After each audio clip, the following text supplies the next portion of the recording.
screen. First off, welcome to everyone who is here.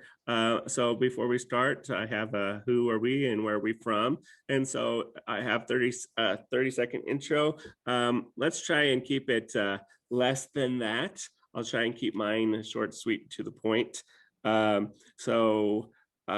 won't share as much as I did the last time because it was a lot longer. So my name is Benjamin Bybee. I'm the District Commissioner of the Ochre Mountain District in the Salt Lake and Tooele Valley area. Nita Orgill is my district executive, and I am married and I have 3 kids, a 14-year-old, an 11-year-old, and a 5-year-old. The 5-year-old is the boy and the other 2 are the girls. I've been in scouting pretty much since I was a youth. And I have had lots of different positions: Scoutmaster, Assistant Scoutmaster, Committee Chair, Finance Chair, Troop and Pack Committee Member, formerly and currently, Weeblo's Den Leader, Cub Master, Assistant Roundtable Commissioner, a Brotherhood Member, Merit Badge Counselor, and currently the District Commissioner. I'm an Eagle Scout, second degree black belt, Spanish teacher, fluent in Spanish, and can get by in Portuguese. I have BSA lifeguard training, and I have my master's in Roundtable for Commissioner Science. And then I'm working towards a doctorate. I'm a wood badger, a Bob White, Baden Powell's favorite bird. And I am also a certified and licensed but non-practicing advanced EMT, and I am a professional teacher. I teach in middle school at the 7th and 8th grade level, teaching Spanish. So I love what I do. Don Fleming, 55-year plus scouting experience, an emeritus BYU professor. 4 sons, 2 daughters, 4 Eagle Scouts. I've had a lot of experience: council commissioner, assistant council commissioner, other council activities. Where I've spent most of my time is in exploring, adventuring, and so I've been currently a venturing roundtable commissioner, been a roundtable commissioner for both scouting and exploring. But Scoutmaster, Explorer Advisor, Venture Committee Member, Chair, but just here to learn more. So thank you. Yep. Thanks, Don. I'm Todd Argyle. I'm currently a Assistant Roundtable Commissioner with the Cubs and the Farmington Bay District, or not Farmington Bay District, the Thurston Peak District. I'm also on a Boys and Girls Troop Committee, and I'm also a PAC Committee Chair for our PAC. I have 4 daughters from 12 to less than 1, so I've got some acorns growing. And I'm here in Farmington, Utah. I grew up in Centerville, so South Davis County is my stomping grounds. I'm glad to be here. Well, welcome. Alan Karras, Council Commissioner, been scouting for forever. I'm a good old owl, but I'm partial to Bob Whites and foxes because I got to serve with them and wood badge. Got to go to 9 wood badges. Of course, there's 4 kids, 20 grandkids. That's my pride, and just enjoy being here. I'll keep it nice and short. Thanks. I'm Nita Orgill. I'm the district executive over Ochre Mountain and Wasatch Peaks districts. Married 35-ish years. 2 sons, both Eagle Scouts. I live in Sandy by Little Cottonwood Canyon, so I get snowed on a lot. Been involved in scouting about 29 years. Love it. I've had just a variety of positions, and they've all been outstanding. So thanks. Thanks. Kendall Bundy from St. George, Utah. I've been involved in scouting for as long as I can remember. I currently serve as the vice chair for the Spanish Trails District Sub-District 4, I think is its official name. It's we call it the Virgin River Subdistrict. I've been to, like I said before, 3 national jamborees. I've been a scoutmaster. So Rick Larkin, District Commissioner, currently up in near Logan, Utah, in the Cache Valley, North Utah area. Old Ephraim District, been in scouting for not quite as long as Alan, half of forever, feels like sometime. Been quite a while in a lot of different positions. Excited to be here, excited to participate and learn more and take some things that'll help our district out. So we'll keep it short and leave it there. Well, thank you. And I think that's everybody. So we're going to go ahead and jump into our presentation today. I'm talking in this class. It is class MCS 357. According to the paperwork that you guys may have seen that talks about whether credit or not is being given for different subjects. This class actually was accidentally left off. It is still being offered as the course towards the master's. So with this, there's a couple of questions that I have for you. First are the objectives. At the end of the training, you'll be able to identify situations where long distance roundtables may be appropriate, discuss alternative delivery methods for roundtable, and understand the importance of interactive support during roundtables. We will have an understanding of the current resources available to enhance long distance roundtables. So identify, discuss, and understand. So what is a long distance roundtable? Who thinks that they knows the answer to this? My guess is anything that is not an in-person roundtable. Anything that is not an in-person roundtable. That's a good thought. Anyone else? Yeah, we used to hold roundtables in Mesquite, Nevada, Hurricane, Utah, and St. George, and that's a 75 mile difference from one end to the other. Yeah. Thank you. Anyone else? Now, I've never seen this, and maybe they do it, but perhaps, I mean, you have small, it's not just everybody in their own house, but small groups in different locations as well. Yeah. Very good. This talks about large councils geographically in districts with natural barriers. So long distance roundtables are set aside so that we can reach the most number of people within our areas. So when a local district is in a tightly contained geographical area, such as a suburban area of a major city, like Salt Lake City, for example, meeting in person is usually both easy and convenient, but face-to-face roundtable meetings become more difficult when a district includes several counties and many of the roads are rural 2-lane roads. The amount of time required to drive to the roundtable site from the farthest reaches of the district may discourage unit leaders from attending in person, especially in poor weather.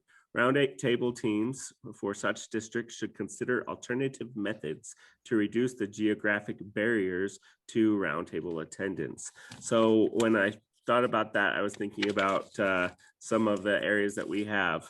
Right now I am the district commissioner in Tooele and the west side of the Salt Lake Valley. And it's not as far, but I know that when we are going to go to Camp Tracy this coming month for Roundtable to try and meet in person, I have heard that some of the people from the Tooele Valley that are actually in my unit are like, well, that's a really long, hard sell to go all the way over there. And then when we told the leaders that we were going to have an in-person meeting and that we were going to go there, they were like, well, I really like the online way because I can be, I don't have to worry about travel time or anything like that. And so there's lots of things that we have to keep in mind. And then Kendall, how big, you said that your area is really big? Well, so I'm a member of the Spanish Spanish Trails District. That's 10 counties in southern Utah. So our district alone is almost the size of half of what our council used to be. Yeah. And more than half in the geographical area. It's more than half of what our council used to be, just in our one district. So you can see that we have a challenge even now with roundtables. So, yeah. So if there are, well, how do you manage the roundtables and stuff in your area with it being such a far distance away? Do you focus primarily on like Zoom meetings, or do you try to meet in person at some point? To this point, they've all been Zoom. But there is discussions and talk about having them in person on maybe a quarterly basis. So it's a half and half or a split. Okay. So I'm thinking about our council. Our council is huge. It takes up the whole entire state of Utah and a little bit of Nevada, if I'm not mistaken. And it, Don't forget 30% of Wyoming. oh yeah, 30%. 30%. So it's a big council. And so being able to get a hold of all of the units and making sure that we are meeting their needs as roundtable commissioners can be very difficult sometimes. So here are some things that we have to think about, and here are current options for councils. We can do rotating locations and continue monthly 60 to 90-minute roundtable sessions. Just in different locations, or we can use the 120 and 180-minute roundtable sessions, which we'll talk about in a little bit. And then we can continue to fellowship and network with our unit leaders. There's a lot of different options. I always thought, well, roundtable is just one meeting that we can go to each month. And I didn't realize how the mountain ranges would affect people coming to Roundtable, or even the southern part of Utah where it's so spread out. You have so many areas to cover. It's not easy for everybody. And so you can't meet the needs of everybody with just one option. And so one alternative might be a longer roundtable that permits attendees to receive more training and better justifies the time required to travel to the roundtable site. This longer format may allow for not meeting every month, but rather on alternative months or even quarterly. Another alternative might be hosting roundtables in 2 or more locations on a rotating basis. If the district leadership is able to do so, the district could hold more than one roundtable per month, each in a different part of the district. Each of these alternatives has also been used successfully in other parts of the country. And so let's look at the 120-minute roundtables. This option gives you the opportunity to meet every other month if you currently use the 60-minute model. And then there's the 120-minute roundtable. It's equivalent to 2 standard roundtables for the Scouters Training Knot. Does anyone currently use the 60-minute model for their roundtables on this group? I would say we're on the 90-minute model. I'm not sure where that falls. Okay, so I'll kind of talk about that in just a few minutes. So there's 2 different main models. So I'm gonna actually exit this for a minute, and I'm gonna go to the Roundtable resources page. Roundtable resources. So this is a great site for all scouters to go to. So scouting.org/commissioners and roundtable support. So it actually has 15-minute formats and 75-minute formats. So the 50-minute format is really more of what that 60-minute time period is talking about, where you have some networking time and it goes up through about 65 minutes. And each of the roundtables have different structures. There's opening, hot topics, safety moments, then the breakouts, and then you're closing. So this is just one example. The other example would be 75-minute format. And this is what we use in our council. We provide some time at the beginning of our meeting to be able to network and to talk and have pre-openings. So different activities that we do as the student or as the students, as the leaders come in, because we're all students. And then we have our opening, hot topic, safety moment, breakout, and closing. But then after, we can get together and network and have a Cracker Barrel. And so these are kind of the general roundtable support formats that we have. Now, going back to the presentation, when we look at the 16-minute model, basically we can extend some of these virtual roundtable type formats out a little bit more, but it just gives us a structure to be able to work with. So back to this. So we have our 120-minute roundtables. We also have 180-minute roundtables. So it gives you the opportunity to meet once a quarter. And this 180-minute roundtable is equivalent to 4 standard roundtables for the Scouters Training Knot. So according to the notes, it says, please note that these changes need to come from the council commissioner with concurrence from the assistant council commissioner for roundtables, as it changes the way the mentoring from the assistant council commissioner over roundtable happens. So these options are there available, but if we want to change something, we really should get permission from the council to do so. Alan, would you agree with that? Yes, yes. But we're open to whatever's going to work, quite frankly. Right, especially now during Exactly. the COVID times that we've had. But the 180-minute option is a great way to meet with your unit leaders on a quarterly basis. So if you can't do it monthly, quarterly is an option. You can plan to have roundtable on a Saturday morning or have other district meetings after the roundtable to make a full day of scouting. You can plan to give a 4-month program with multiple big rock topics, interest topics, and breakouts. And making sure to have a Cracker Barrel would be important. Don't forget the snacks. People come sometimes because there's food. And breaks will need to be included on those too. Just like we have for the College of Commissioner Science, we have short breaks in between. They're important for our mental health. So moving on, we are going to talk about virtual roundtables, hybrid roundtables, and combination roundtables. Now, well, before I get into this, I wanted to go back to the roundtable support page.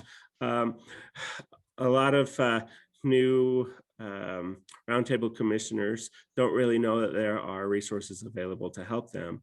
And so on this page under roundtable support, there you have openings and hot topics and safety moments and things like that. So I know that Todd is a Cub commissioner. So, well, we can go to the Cub breakouts and you can have the different activities and different videos that help to you as a commissioner to get this information clearly out to your people in your units and in your district. Then there's the safety moments. We have all sorts of safety moments that we can choose from. Hot topics. Generally for us, we do our hot topics like the spring camporee. What is involved with that? How can people sign up for it? Don't forget that that jerky sales are happening. And if you want to sign up for that, that's available. But there's all sorts of other hot topics. Rechartering is a big one that we start in August and September time.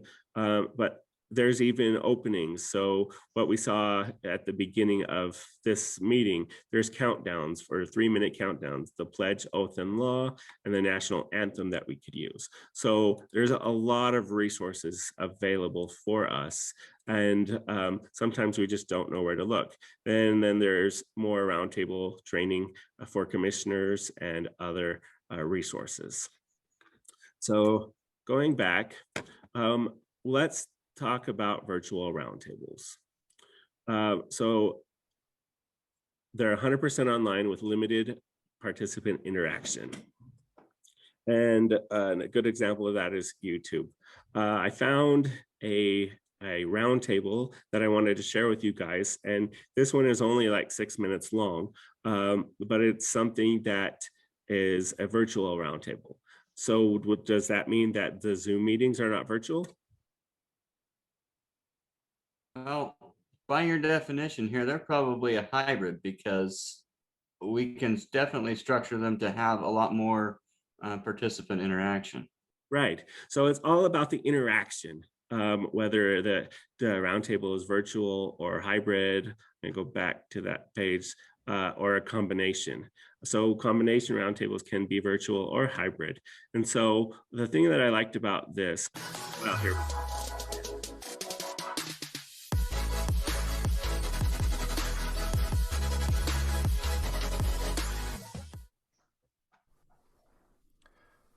Welcome, Manitoga District, to our March Roundtable.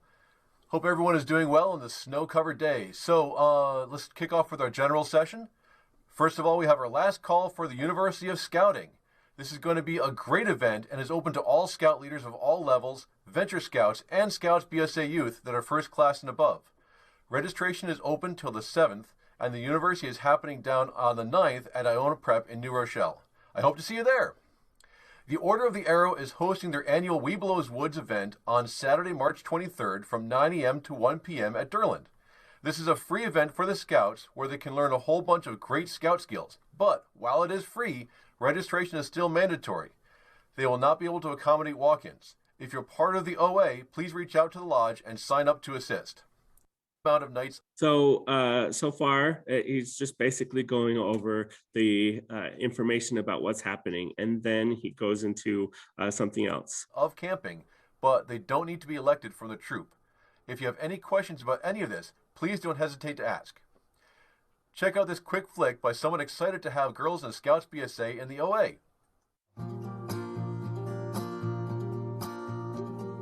The first time that I knew I wanted to get involved in the Boy Scouts of America was when I was 12 years old, visiting my brother who was working at Philmont Scout Ranch. And everything I did from that day on was so that I could get back to that place to work in the backcountry. I spent one summer at Philmont, and it's been such a special thing to my life. I loved the outdoors, but I didn't really know how to be in the outdoors. I got to learn how to experience the outdoors, how to be a responsible person spending time, and I was able to really build a life of adventure. I'm a rock climber, I hike, I surf, I ski, and I really credit that to my experience in scouting. When I found out that girls were going to be able to join scouting, I knew that I had to be part of it because it's so important to me for girls to have the same opportunities that I have in the outdoors. And scouting is really what allowed me to learn how to be a responsible participant in outdoor activities, taught me how to be prepared and get outside. And I just got a glimpse of that through working at Philmont and working at Cub Scout camps. So now I know through the work that I'm doing that so many more girls will get to have that experience, and they're going to have such a richer life because of the opportunities that they'll have through our programs. My name's Claire Osterman. Scout me in. So the thing I like about that, well, I'm going to ask you guys. I feel like I'm talking too much. So I'll ask Rick. What do you think so far about this type of roundtable? Well, so far, what we've seen, it's engaging. I love in the announcements. He's probably got it in front of him, but man, he's like pop, pop, pop, popping right through them. And then you got a video. It's using media to pull people in. It really is engaging, and virtual. I'd watch it. Yeah, and it's not wasting time either.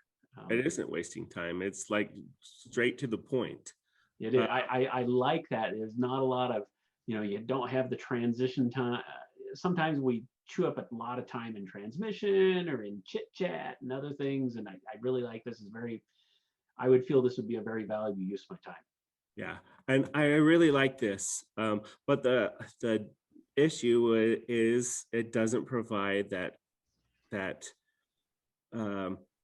communication time between the units. I think that's the one downside to this, but overall they did a great job. And then he goes on later in here and he does this. Ruin the fun because in Scouts, we own the adventure. Check this out. So he just talked about that.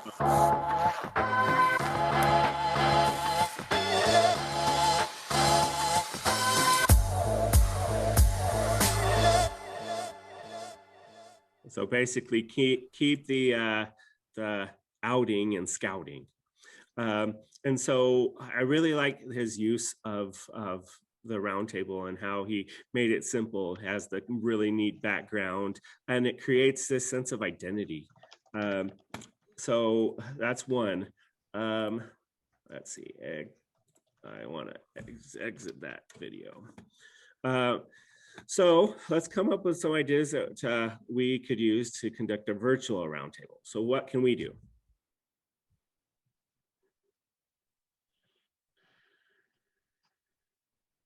Well, kind of, if you're gonna have things like even skits or multiple person trainings, some group, at least commissioners, need to be in one location. And so you can do a lot of things with that if you're doing it, pre-recording something. Demonstration, you can do demonstrations. That Zoom meetings aren't so great for demonstrations. A lot of time gets wasted and it's not as efficient, perhaps. I saw a demonstration where there was actually a cover that was teaching about how to make ice cream in the bag. And so it was interesting because she had all of the supplies and stuff, but she had already prepped the other stuff. So she didn't have that time to actually wait for that ice cream to get hard. Well, if you're pre-recording it, you can cut out pieces. You can come out waiting times and things. Yeah. And it just creates this sense of, oh, there's lots of training that is available. And this is how you can do different things that you can take back to your units. Because what is our purpose as a roundtable commissioner?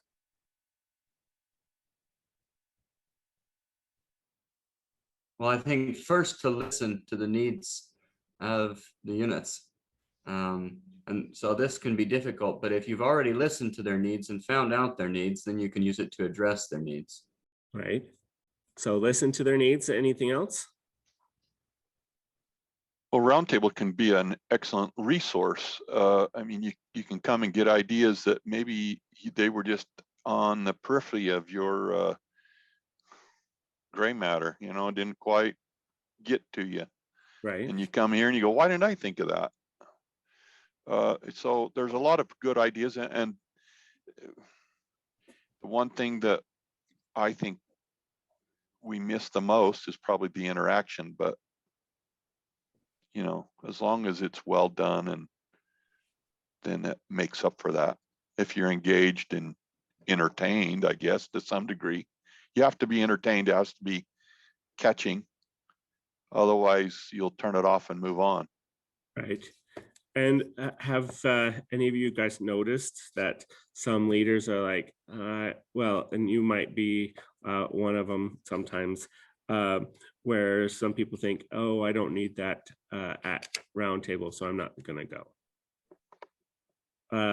Yeah. I think that for Roundtable, we need to bring the fun.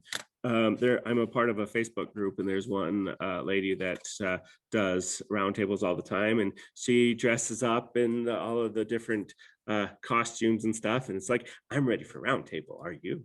And then I was gonna do this. I think this is a great thing. So I actually got some.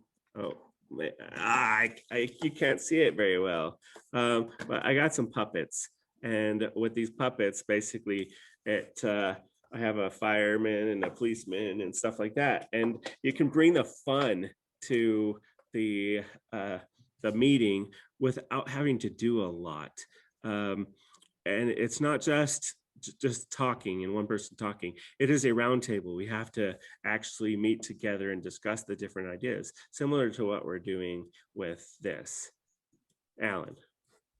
One thing that I in the roundtables that I've watched, and one of the things that for the to encourage interaction, you almost need to set it up a month or two ahead. So you could do just exactly your ice cream in a bag, but you would need to have a list that went out to people of what they need to have and actually do that. And then also maybe having a link in there to YouTube or one of the sites that would have some instructions there. Right. I think if you were going to show how to do some knots or something like that, you would need to have people have their stuff with them, and you could talk about it. But sometimes it's just best practice. But I still believe that you need to have people involved to just sit and listen and see, just like you're doing right now.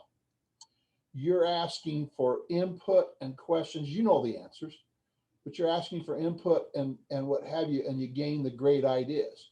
And that's where we get that two-way communication. That's what needs to be encouraged in a Zoom or a virtual roundtable, which is missing in the Manitoga one, but also gave some great information. So I think you need to do almost a hybrid in our current climate, and then figure out ways that you can have get-togethers. Right. So there's pros and cons to the virtual roundtables. The pros is everyone gets the same message and it can be watched at any time. So if you post these, they can be watched at any time. I found this on YouTube, and I think it was from last May or March. I don't know if it was from this March. And then some of the cons. There's the availability of equipment necessary to record and transmit a roundtable from the site, including cameras, quality microphones, and lighting. So I know that one of our roundtable commissioners, she doesn't always have a computer that she can use. And so it's really hard to be able to have that consistency if you don't have those tools. But also, if you don't know how to use the tools, it doesn't make much sense either. We need to have the background of how to use them. Another con would be whether to record or broadcast both the joint session and all the breakout sessions, or just the joint session, keeping in mind the need for more equipment if multiple breakout sessions are filmed simultaneously. And then the last con on here is whether the remote participants have access to the necessary technical resources. So do they have the equipment and bandwidth necessary to receive that particular type of news feed or video feed? I know when I was taking my English as a second language class, we went to Southern Utah to Bullfrog, and I had to find a place to get on the internet, and the only place was outside of the lodge. So I went there and I found that little bit of service, but I couldn't have my video on because it was taking away my bandwidth, and I kept getting kicked off, and I got kicked off of that class like 10 times, but I still made it to class. But it was something that I had to think about, and you might have other leaders that have to think like that. Another thing is preparing for this lesson. I have 2 monitors that I use, and it's great to have when you're a teacher, but when you have these 2 monitors, you have to think, well, what is my audience seeing? How are they responding to it? Things like that. So virtual roundtables, great. We'll move on to hybrid roundtables.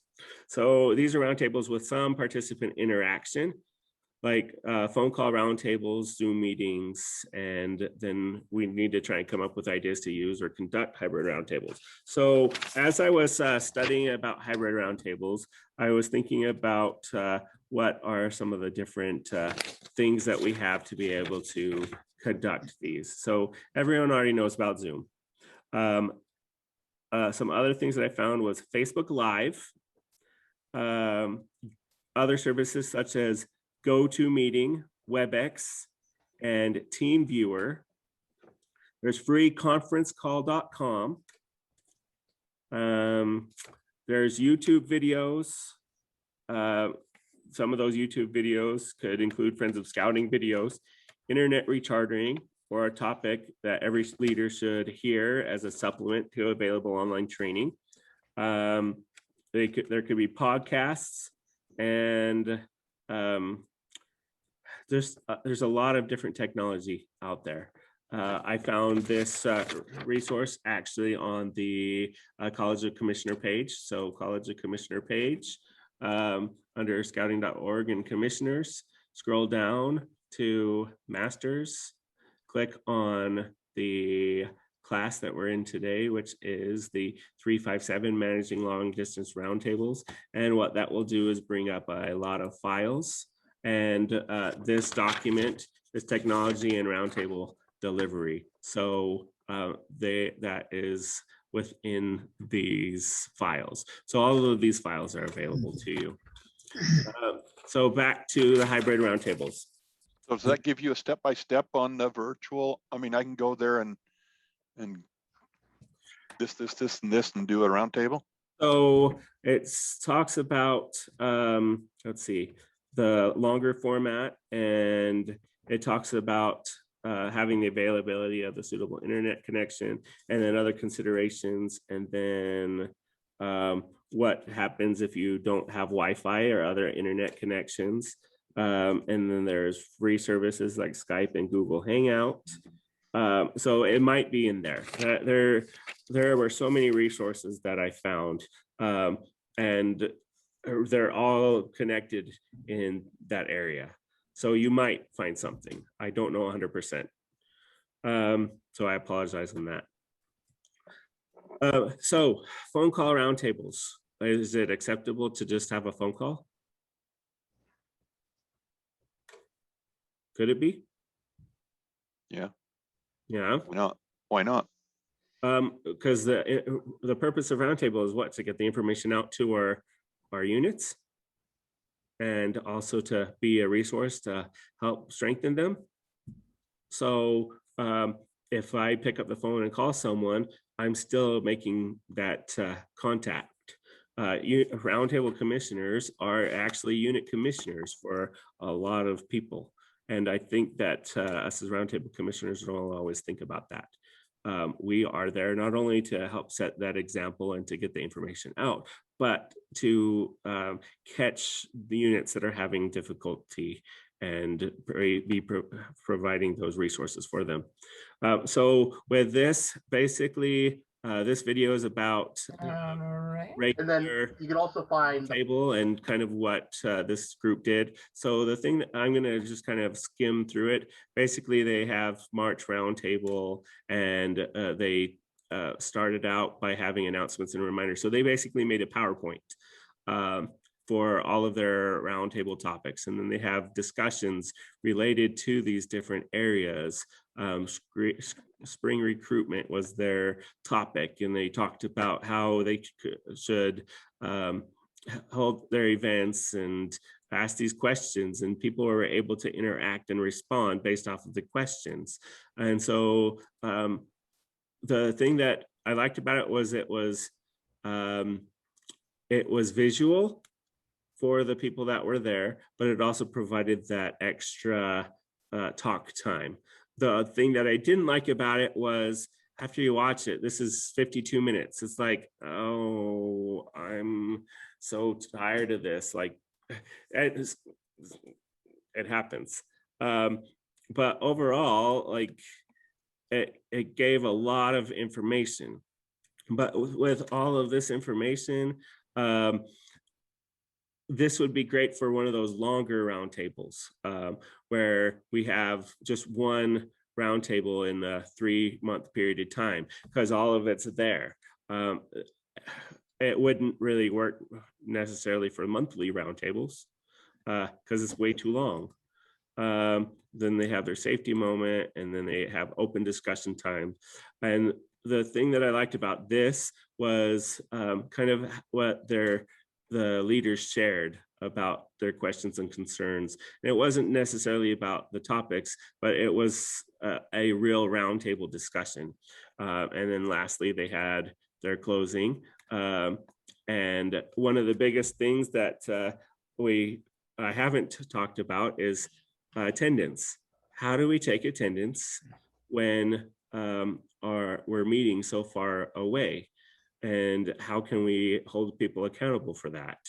Do you guys have any ideas on that, of how to better take attendance? It's always been a thorn in my side, but what we've ended up doing the last couple, honestly, is flip it to gallery view and take a screenshot. And then we don't have to take attendance and ask people. We get everybody. And there's been a couple of people that, like, Ken's iPhone. I'm like, okay, who's that? As long as they have if we can get them to name themselves a little better at the start, then a screenshot is a great way to do it. Right. We at one time had a Google Sheet, a little, you clicked on a little box on the web page. All you had to do is click on it, and it told us who you were. But not everybody has access to like a phone that can access the web page. So that was another problem that we noticed, and it was older people. Yeah. But, you know. Yeah, those are the ones most likely to have Ken's iPhone. Yeah, that's correct. Yeah, and you don't. Sometimes they're using their spouse's device, and it's not labeled correctly. Yes. Like that. Another thing is when we ask people to put their name and the units that they represent in the chat, not everyone does it. And some of them don't even know. Exactly. So you might have that Ken's iPhone and you not know who that Ken is or what unit they represent. So when you go into your commissioner tools, it's like, well, I know there was a Ken here. I have no clue what unit they're from. So we gotta figure that out. What we do is we print off the chat at the end, and we also take the screenshots. And then when we do our breakout sessions, we take screenshots of those sessions too. That way we can see who was in the session. Then you can know who is coming for the first part and who is coming for the breakouts, because they're not going to stay the entire time. Yes. And when we meet in person, I basically did a list of the people that were there, and they found their name and they checked it off, and it was an Excel document that I updated. I have about 2 minutes. So there's I got my 23. So there's a lot of different resources. I talked about the support page and the virtual resources. Combination roundtables basically use a combination of what we've already talked about. And then other ones, there are hybrid and virtual roundtable plans. So the National Task Force wishes that we can take attendance, have the ability to have roundtable commissioners to interact with participants, and have the opportunity for participants to interact with each other, announce opportunities, and all options have a face-to-face component. So we should be trying to get a face-to-face component to what we're doing. So this is the basic gist of this session. One of the biggest things is that National wants us to try and do. If we come up with different ideas, they want us to share our ideas, because just like us, where we're at kind of a loss sometimes of what to do. National is kind of at a loss of what to do too. So they asked that we email BSA Roundtable Chair at gmail.com to be able to share some of the things that are working and what's not, and just to create those ideas. Last thing, in summary, there's different situations that where long distance roundtables are necessary. We've talked about just some different methods, and we can understand the importance of why these are here for us. Does anyone have any questions within the next 10 seconds? All right, I challenge you guys to make your roundtables fun. Have a great day.